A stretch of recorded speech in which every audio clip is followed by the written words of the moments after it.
ይስጥልን ክቡራትና ክቡራን ተመልካቾቻችን ይህ ከሀዲያ ቴሌቪዥን ለጤናችን የተሰኘው ሳምንታዊ ፕሮግራማችን ነው። እንግዲህ እንደሚታወቀው ለጤናችን ፕሮግራም የተለያዩ ርዕሰ ጉዳዮችን በማንሳት የጤና ባለሙያዎችን በመጋበዝ ቆይታ ያደርጋል። እንግዲህ በዛሬው ቆይታችንም ለህብረተሰቡ ግንዛቤን ለማስጨበጥ የመረጥነው ርዕስ ስለ ግላኮማ ነውና በዚሁ ዙሪያ ማብራሪያ እንዲሰጡን የአይን ህክምና ስፔሻሊስት የሆኑትን ዶክተር ደሳለኝ ጴጥሮስ ጋብዘናል። አብሮነታቸው አይለየን።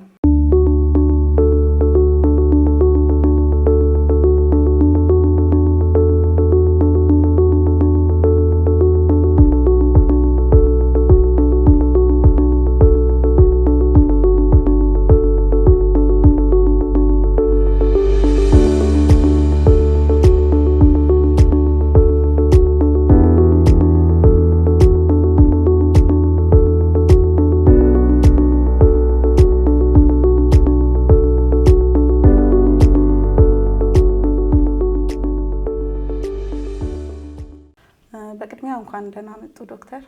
እሺ እናመሰግናለን። ቴንክ የዛሬ መወያያ ርዕሳችን ስለ ግላኮማ ነውና ግላኮማ ምንድነው? ኦኬ ግላኮማ አንዱ አይናችንን ሊያጠቃ የሚችል እና ለማይመለስ የአይን ስውርነት የሚያጋልጥ የኦፕቲክ ነርቭ በሽታ ነው። ያው ኦፕቲክ ነርቭ ስንል ከአይናችን መልእክት ወደ አይምሮ የሚያስተላልፍ ክር ወይ ነርቭ ሲሆን ይህንን ነርቭ ከሚያጠቁ በሽታዎች አንዱ ነው።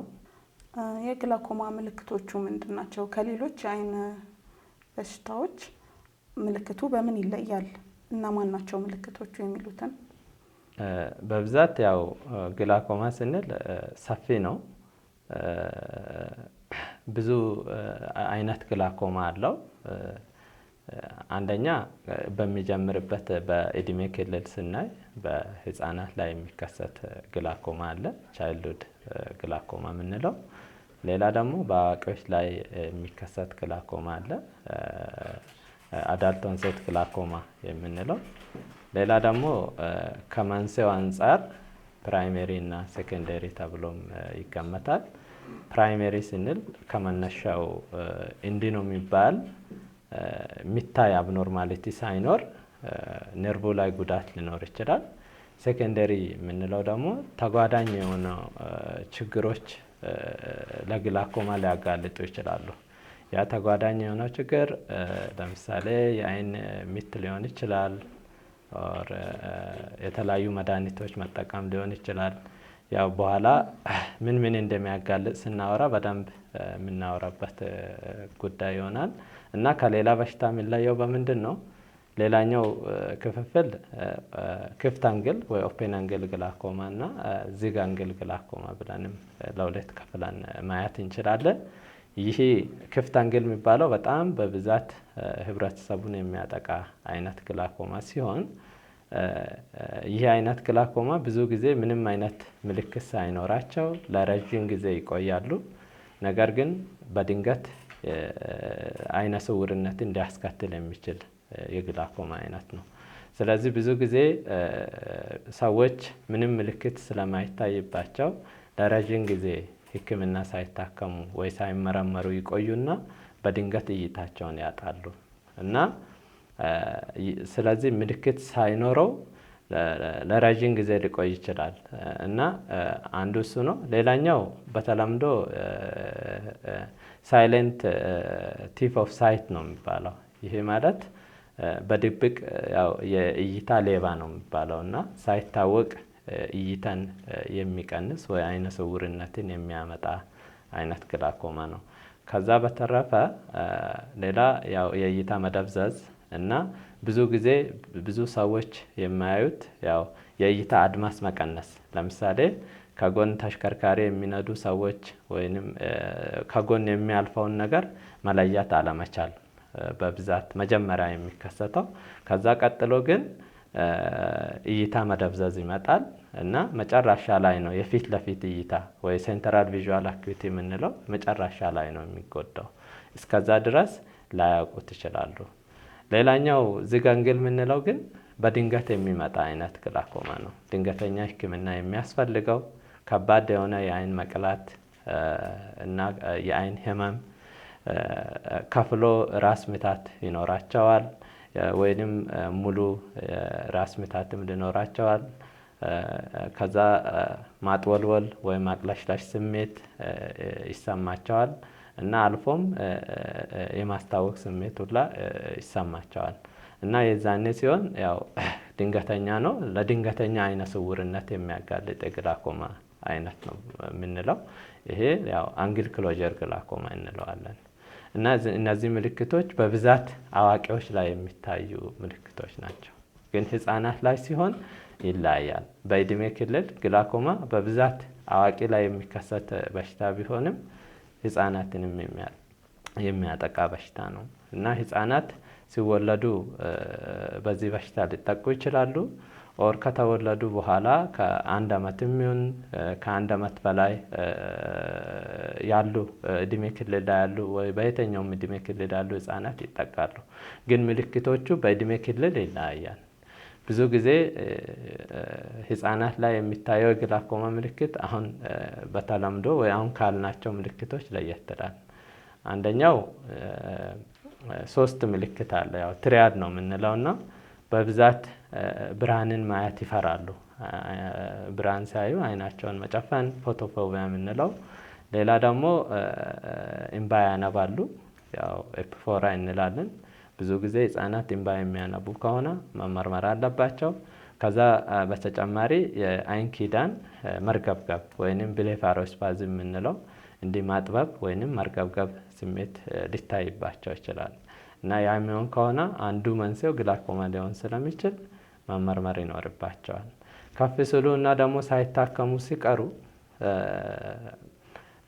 የህፃናት አይን እድገት ያላለቀ ከመሆኑ የተነሳ ተለጣጭነት ባህሪ ያለው እና ከዛ ጋር ተነስቶ ያው የሚያጋልጡ ነገሮች እናወራለን። አንዱ አይን ግፊት ነውና አይን ግፊታቸው ከፍ ባለ ቁጥር የአይን ሳይዙ ወይ መጠኑ እየጨመረ ይሄዳልና አይታችሁ እንደሆነ አንዳንዴ የአይን መጠን ትላልቅ የሆኑ ህፃናት ያው በህክምና ቋንቋ ኦፍታልሞስ እንላለን ወይንም ኦክስ አይ ማለት የበሬ አይን ወይ ትልቅ የሆነ አይን ይኖራቸዋልና በዛ ደረጃ ሊመጡ ይችላሉና ስለዚህ ወደዛ ደረጃ ከመድረሱ በፊት በጊዜ ከታከሙ ህፃናት ላይ በተለይም መቆጣጠር እስከ መዳን የሚችል በሽታ መሆኑ ታውቆ በጊዜ መመርመር ይኖርባቸዋል።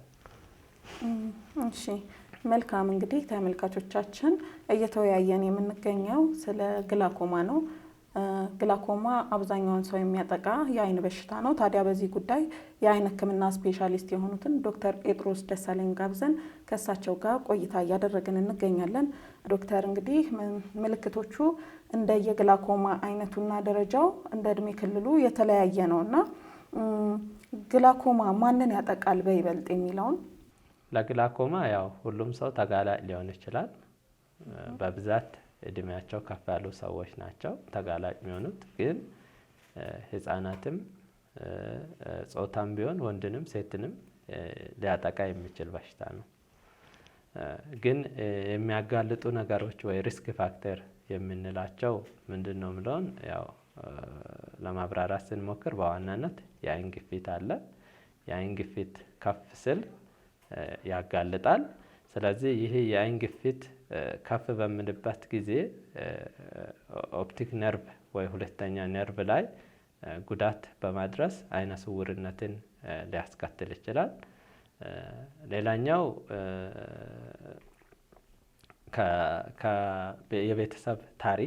የቤተሰብ ታሪክ ያው አንድ ሰው ቤተሰብ ላይ አባት እናት ላይ ወይንም አጎት አክስት ላይ ካለ የዛ የቤተሰብ አባላት በሙሉ መመርመር አለባቸውና ከዛ በተጨማሪ ያው በተለይም ሴኮንደሪ የምንላቸው አሉና ሴኮንደሪ ከምንላቸው አንዱ መድኃኒት የሚጠቀሙ ሰዎች በተለይም የውስጥ ደዌ ችግር ኖሮባቸው የሚታዘዙ መድኃኒት አለ እንደ አስም ወይንም መተንፈሻ ቱቦ በሽታዎች አንዳንድ ሲኦፒዲ የምንላቸው አሉ። ለነዛ መድኃኒት የሚወስዱ ለምሳሌ ኮርቲኮስቴሮይድ የሚባል መድኃኒት ይወስዳሉ፣ ወይንም ኢቭን የመገጣጠሚያ ህመም ችግር ያለባቸው ሰዎችም ይወስዳሉ። እነዚህ ሰዎች ለረጅም ጊዜ ያን የሚዋጣውን መድኃኒት የሚወስዱ ከሆነ ለግላኮማ ያጋልጣል። ሌላኛው ደግሞ የተለያዩ አይን ላይ የሚደርሱ ጉዳቶች ያው የምት ጉዳት ሊሆን ይችላል እና ሌላ ደግሞ ያው የአይን ግፊት ነው የሚያጋልጡ ነገሮች። የአይን ግፊት ነው። አይን ግፊት ሲባል ያው የአይን ግፊት ከፍ ሲል ወይ ኤሌቬትድ ኢንትራኦኩላር ፕሬዠር የምንለው ኖርማሊ አይን ኖርማል የሆነ አይን ግፊት አለው። ግን ከኖርማል አይን ግፊታችን ከፍ ሲል ለግላኮማ በዋናነት ሊያጋልጥ የሚችል ነገር ነው። ያም ብቻ ሳይሆን ፕሮግሬስ እንዲያደርግ እየጨመረ የነርቭ ጉዳቱ እየጨመረ እንዲሄድም ከሚያደርጉ አጋላጭ ነገሮች አንዱ አይን ግፊት ነው። ሌላ እድሜ ነው። እድሜ ብዙ ጊዜ ያው 40 ዓመትና ከዛ በላይ ሲሆኑ ለግላኮማ ተጋላጭ ናቸው። ስለዚህ እድሜያችን በጨመረ ቁጥር ለግላኮማ ተጋላጭነቱ ከፍ ስለሚል ቢያንስ 40 ዓመትና ከዛ በላይ የሆኑት በአመት አንዴ ቢታዩና ቢመረመሩ ይመከራል። ሌላኛው ያው ተጋላጭ የሚሆኑት የእይታ ችግር ያለባቸው ሰዎች፣ የቅርብ ወይንም የርቀት እይታ ችግር ያለባቸው ሰዎች ያው የርቀት እይታ ችግር ያው ማዮፒያ የምንለው ወይንም የቅርብ እይታ ችግር ሃይፐሮፒያ የምንለው የእይታ ችግር ያለባቸው ሰዎችም ተጋላጭ ናቸውና እነዛ ሰዎች ብዙ ጊዜ ያው በመነጽር እይታቸው ይስተካከላል። ሲያስፈልግ አሁን በመጣው በአዲስ ሕክምና በሪፍራክቲቭ ሰርጀሪም የሚስተካከሉ አሉ። ያም ሆኖ ግን በየጊዜ ክትትል ያስፈልጋቸዋል እነዚህ የእይታ ችግር ያለባቸው ሰዎች። ከዛ በተጨማሪ ያው የቤተሰብ ታሪክ ያለባቸው ሰዎች በተለይም ቤተሰብ ላይ ግላኮማ ካለ አባት ወይ እናት ላይ ወይ አክስት አጎት ላይ ካለ የዛ ቤተሰብ አባላት በሙሉ ቢመረመሩ ይመከራል፣ መመርመር አለባቸው። ሌላ ደግሞ አይን ላይ የሚሰሩ ሰርጀሪዎች አሁን ሞራ ሰርጀሪም ሊሆን ይችላል፣ ሌላ አይነት ሰርጀሪዎችም ለግላኮማ ሊያጋልጥ ይችላል። ከዛ ውጪ የአይን ቁጣ የምንለው ለምሳሌ አንድ ሰው የአይን ቁጣ ካለበት ዩቫይቲስ እንላለን በሕክምና ቃላት፣ እነሱ ለግላኮማ ሊያጋልጥ ይችላል። ሌላ ደግሞ ሞራ ራሱ በጊዜ ካልታከመ በቀላሉ ታክሞ ሙሉ በሙሉ አይነ ስውርነትን መመለስ ከሚቻሉ ነገሮች አንዱ ሞራ ነው። ግን ሞራ ራሱ በጊዜ ካልታከመ ከቆየ ለግላኮማ ሊያጋልጥ ይችላል እና እነዚህን የመሳሰሉ ነገሮች ለግላኮማ የሚያጋልጡ ፋክተሮች ናቸው እና በጊዜ ዲቴክት ከሆነ መታከም የሚችል ነገር ከመሆኑ የተነሳ በጊዜ መመርመር ይኖርባቸዋል። መልካም። እንግዲህ ከሰጡን ማብራሪያ በመነሳት ተላላፊ ነው ማለት እንችላለን? ተላላፊ ነው ማለት አንችልም። ተላላፊ ሳይሆን በዋናነት ያው በጄኔቲክ በዘረመል ሊተላለፍ ይችላል። እንደ ሌላ በሽታ ተላላፊ ነው የምንለው በዚህ በተለያዩ ጉዳዮች ሳይሆን አንድ ሰው በዘር ላይ ግላኮማ ካለ ያን ብቻ ሳይሆን እንደው ጥናቶች የሚያሳዩት አሁን ጥቁርና ነጮቹን ሲነጻጸር ጥቁር መሆን በራሱ ለግላኮማ አንዱ ሪስክ ፋክተር ነው። ጥቁሮች ከነጮች አንፃር ለግላኮማ ተጋላጭ ናቸው እንጂ ይሄ ማለት ግን ተላላፊ ነው ማለት አይደለም። ጄኔቲክ ሊንኬጅ ሊኖር ይችላል ተብሎ ይታሰባል። ደረጃዎች አሉት ግላኮማ? አዎ ደረጃዎች አሉት። ያው እንደ የግላኮማ አይነት ደረጃዎችም አሉት። ሕክምናውም በደረጃዎች ይለያያሉ። አንደኛው ያው ማይልድ የምንለው ወይ ኤርሊ ግላኮማ የምንለው አለ። ሌላ ሞድሬት አለ፣ አድቫንስድ የምንለው አለ። ያው ሞድሬት ስንል መካከለኛ አለ፣ አድቫንስድ ስንል ከፍተኛ የነርቭ ጉዳት ሲኖር ያ ደረጃው የሚወሰነው ነርቭ ላይ በደረሰው ጉዳት ያው የነርቭን ምርመራ ካደረግን በኋላ በነርቭ ጉዳት ላይ የተመሰረተ ክፍፍል ነውና በዛው ልክ ነው ደግሞ መድኃኒቱንም ወይ ሕክምናውንም የምንሰጠው።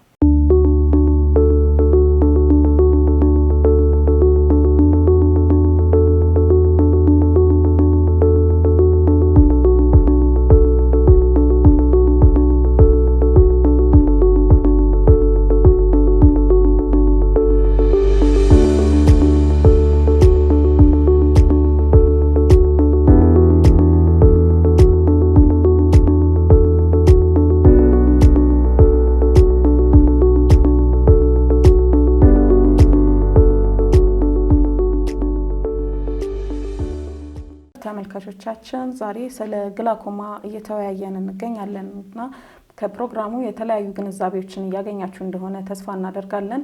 አሁንም አብሮነታችሁ አይለየን እንላለን እና በመቀጠል ዶክተር የሕክምናው ሂደት እንዴት ነው?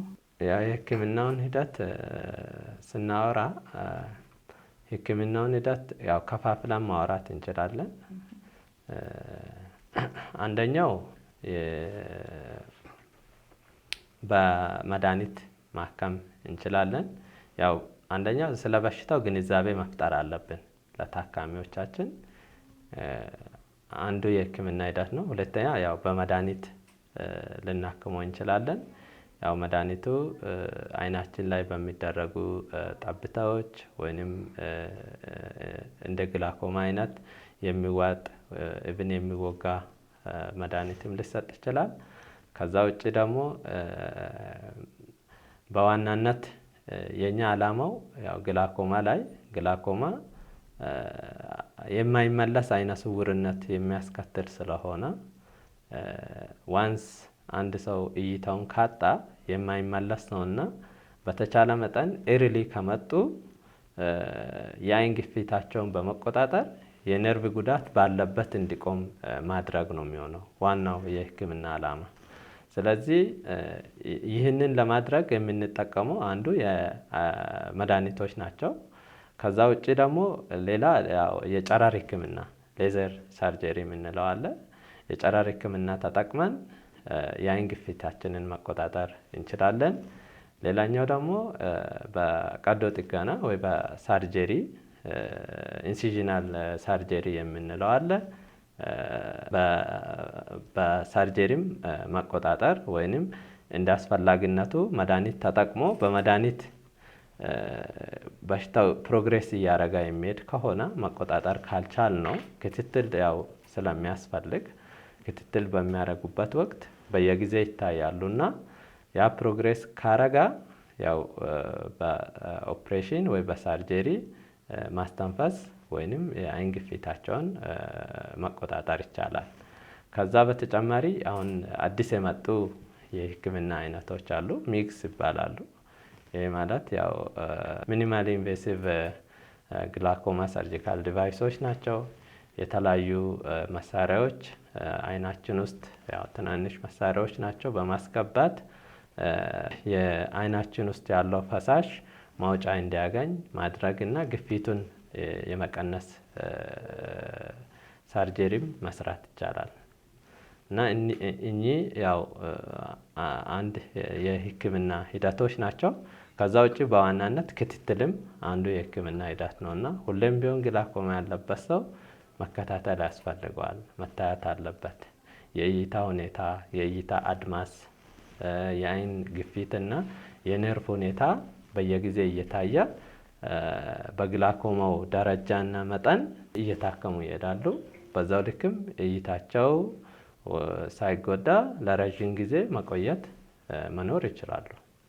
መልካም። እንግዲህ አሁን እዚህ ጋር ተመልካቾች ጋርም አብዛኛው ሰው ጋር የግንዛቤ ክፍተት ይኖራል ተብሎ የሚታሰበው በምርመራ ሂደቱ ነውና ምርመራ ሂደቱ ህመም አለው ወይ ጊዜ ይወስዳል ወይ የሚለውን። የምርመራ ሂደቱ ምንም አይነት ህመም የለውም። በተለይም የአይን ሕክምና ባለሙያ ወይ ስፔሻሊስት ባሉ እቃዎች ያው የምርመራ ሂደት አንዱ ያው እይታቸው ይወሰዳል። ሌላ የአይን ግፊታቸውን ይለካሉ እና ውስጥ ላይ የነርቭ ሁኔታ ይታያል እና ያን በማየት ያን ለማየት የምንጠቀማቸው መሳሪያዎች አሉ።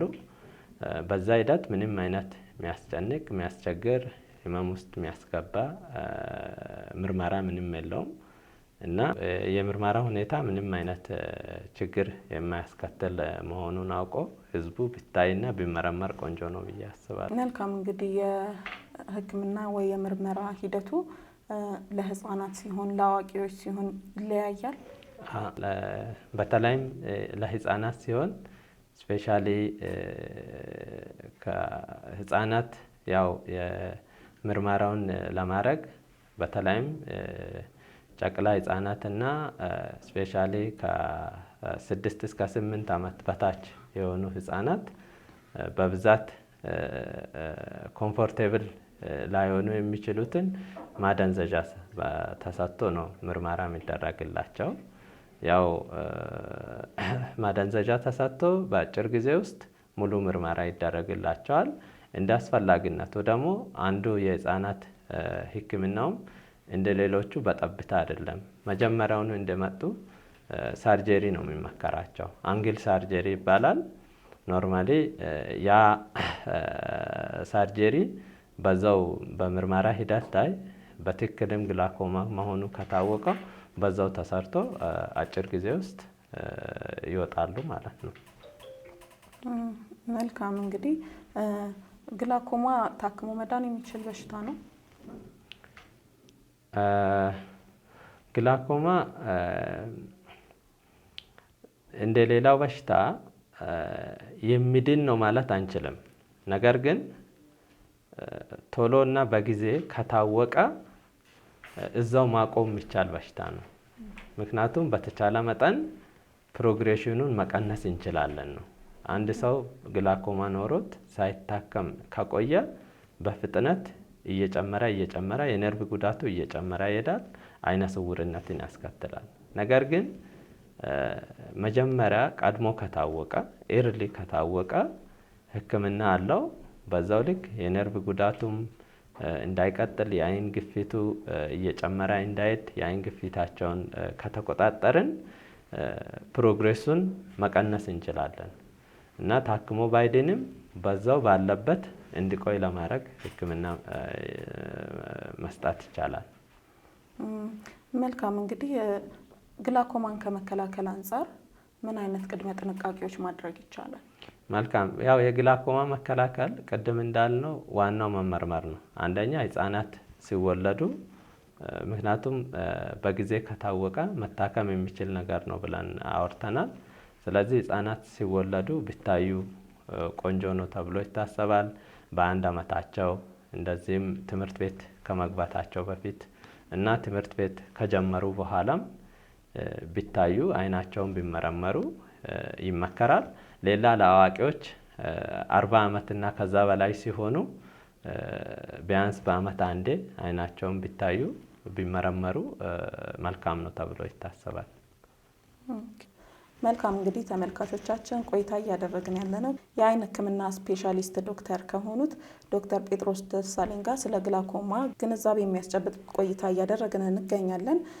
እንግዲህ ዶክተር አጠቃላይ ስለ ግላኮማ ምን መልእክት ማስተላለፍ ይፈልጋሉ? መልካም። ብዙ ጊዜ እዚህ ስናክምም አንዱ ከሚያጋጥሙን ክስተቶች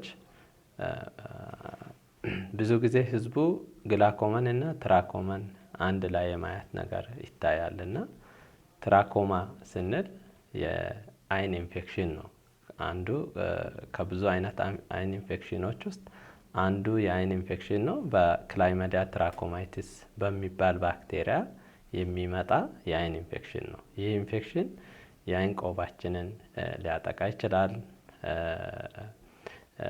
ቀዳማዊ አይን ክፍል የምንለውን የላይኛውን አይን ሽፋን ኮንጀክቲቫውንም ወይ የአይን ብሌናችንን ኮርኒያ የምንለውን ሊያጠቃ የሚችል አንዱ የኢንፌክሽን አይነት ነው። ግላኮማ ስንል ግን ኦፕቲክ ነርቭን የሚያጠቃ አይነ ስውርነትን የሚያስከትል የአይን በሽታ ነው እና ስለዚህ ሁለቱ የተለያዩ ነገሮች መሆኑን ህዝቡ ማወቅ አለበት። ሕክምናውም በሽታውም የተለያዩ ናቸውና ከዛ አንፃር ግንዛቤ በደንብ መፍጠር አለብን ብዬ አስባለሁ። አይን ጤናን ከመጠበቅ አንፃር ሰው ጋር በቂ ግንዛቤ አለ ብለው ያስባሉ? ስቲል በተወሰነ መልኩ ግንዛቤ አለው። ስቲል በቂ ግንዛቤ አለ ብዬ አላስብም። በደንብ መሰራት አለበት ብዬ አምናለሁ። ወደ ህዝቡ ገብተን ብዙ ጊዜ እንደው በተለምዶ እያየን ያለ ነው የአይን ህክምና ሰዎች የሚመጡት የነፃ አይን ህክምና በሚመጣበት ሰዓት ነውና የዛኔ ብዙ አይነት ተጓዳኝ የአይን በሽታዎችን እናገኛለን እና በዛው ልክ በጊዜ ቢታከሙ እይታቸውን መመለስ የሚቻል በሽታ ነገር ግን ቆይቶ ከመምጣታቸው የተነሳ እይታቸውን እስከ ማጣት ተጓዳኝ ለሆኑ ኢንፌክሽኖች መጋለጥ እና ብዙ አይነት ችግሮች ይታያሉና ግንዛቤ ላይ አሁንም በደንብ መሰራት አለበት ብዬ አምናለሁ። ተመልካቾቻችን ስለ ግላኮማ በቂ ግንዛቤ እንዳገኛችሁ ተስፋ እናደርጋለን። እንግዲህ በየጊዜው የአይን ህክምና ምርመራ ክትትል ማድረግ እንዳዘነጉ እያልን ዶክተር በመጨረሻ ለተመልካቾቻችን ማስተላለፍ የሚፈልጉት መልእክት ካለ? መልካም፣ በጣም እናመሰግናለን። ለተመልካቾቻችን የምናስተላልፈው መልእክት በተቻለ መጠን ግላኮማን መከላከል የሚቻለው ቀድሞ በመመርመር መሆኑን አውቆ ህፃናት ቢያንስ ሲወለዱም በአንድ አመታቸውም ወይ ትምህርት ቤት ሲገቡ አይናቸውን መታየትና መመርመር ይኖርባቸዋል። ከዛ በተጨማሪ አዋቂዎች ቢያንስ እድሜያችን 40 እና ከዛ በላይ ስንሆን በአመት አንድ ጊዜ መታየት ወይም መመርመር ይኖርብናል። እንግዲህ ዶክተር ስቱዲዮ ድረስ ተገኝተው ሙያዊ ማብራሪያ በግላኮማ ዙሪያ ሙያዊ ማብራሪያ ስለሰጡን ከልብ እናመሰግናለን። ተመልካቾቻችን እንግዲህ በዛሬው ዕለት ስለ ግላኮማ ከዶክተር ጴጥሮስ ደሳለኝ ጋር ቆይታ አድርገን ነበር። ከፕሮግራሙ ጠቃሚ ትምህርቶች፣ በቂ እውቀት ወይንም በቂ ግንዛቤ እንዳገኛችሁ ተስፋ እናደርጋለን።